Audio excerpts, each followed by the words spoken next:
तर का म्हणता मित्रांनो, रोजच्यासारखं वावरात आलो, बैल पराठीत बांधून दिले. मग मक्याकडे आलो. मक्याला झाले आपले 10-20 दिवस झाले मक्याले.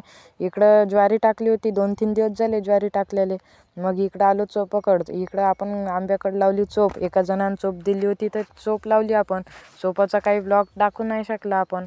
इकडं आपण टाकले धने टाकले आणि 2-3 रोप लावले झाडाचे.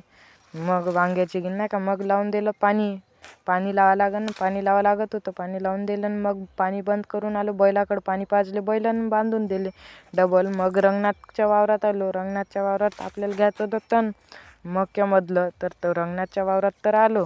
मक्यामध्ये आल्यावर तर बघतो का काय, पूर्ण मोहरी होती. मोहरी उपडून घेतली आणि तोडून घेतली. मग आपलं वजन कंप्लीट झालं होतं. मग काय बैलाकडे आलो. बैल बंडी जोतून घेतली, गोरे अलग बांधून दिले कलटीले. मग काय रंगनाथच्या जांबात आलो आणि डबल वजे टाकून घेतले. रंगनाथ तोंड दाखवत नाही तर आजी होती.